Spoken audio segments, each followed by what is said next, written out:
Hello ভিয়াস, আসসালামু আলাইকুম। আশা করি সকলেই ভালো আছেন। আজকের ভিডিওতে আপনাদেরকে দেখিয়ে দিব কিভাবে আপনাদের নামের প্রথম অক্ষর দিয়ে এভাবে আপনারা লোগো তৈরি করবেন। তো চলুন কথা না বাড়িয়ে ভিডিওটি শুরু করা যাক। ভিডিওটি যদি আপনাদের ভালো লাগে অবশ্যই চ্যানেলটি সাবস্ক্রাইব করে পাশে থাকবেন। তো এর জন্য আপনাদেরকে একটি অ্যাপ্লিকেশন প্রয়োজন হবে। আপনি আপনার ফোন থেকে সরাসরি চলে যাবেন প্লে স্টোরে। প্লে স্টোরে যাওয়ার পরে এখানে আপনারা দেখতে পারবেন সার্চ বক্সে ক্লিক করবেন। তারপরে উপরে সার্চ বক্সে ক্লিক করে এখানে আপনারা লিখবেন প্রিন্টার, ঠিক আছে। PINTER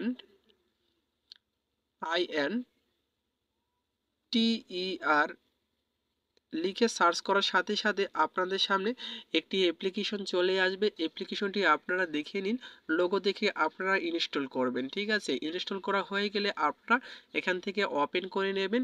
ওপেন করার সাথে সাথে আপনাদের সামনে ঠিক এরকম একটা ইন্টারফেস চলে আসবে। তো এখানে আপনারা এসে দেখতে পারবেন সার্চ বক্স রয়েছে। সার্চ বক্সে ক্লিক করে উপরে সার্চ বক্সে ক্লিক করবেন। ক্লিক করার পর এখানে আপনাদের লিখতে হবে নেম ফটো, ঠিক আছে। NAME নেম স্পেস দিয়ে ফটো লিখবেন, PHOTO ফটো লিখে আপনারা এখান থেকে সার্চ করবেন। সার্চ করে দেওয়ার সাথে সাথে দেখতে পারবেন এখানে কিন্তু আপনাদের প্রথম অক্ষরের নাম কিন্তু অনেকগুলো রয়েছে। তো আপনাদের বিভিন্ন রকমের ওয়েবসাইট রয়েছে, আপনাদেরকে দেখিয়ে দিবে কিভাবে এডিটিং করবেন। আপনাদের এখানে কোনো এডিটিং করতে হবে না।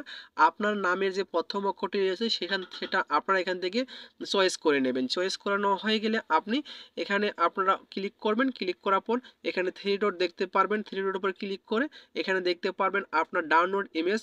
এই ডাউনলোড ইমেজে ক্লিক করে এইভাবে আপনারা খুব সহজে ডাউনলোড করে গ্যালারিতে নিতে পারবেন। তো আশা করি আপনারা বুঝতে পেরেছেন, আপনাদের কোনো রকম আপনাদের এডিট করতে হবে না, শুধুমাত্রই আপনি এক ক্লিকে ডাউনলোড করে ফেলতে পারবেন। তো মূলত এই ছিল আজকের ভিডিওটি ভালো লাগলে অবশ্যই লাইক করে পাশে থাকবেন। আবার দেখা হবে নতুন একটা ভিডিও নিয়ে। এতক্ষণ সাথে থাকার জন্য ধন্যবাদ।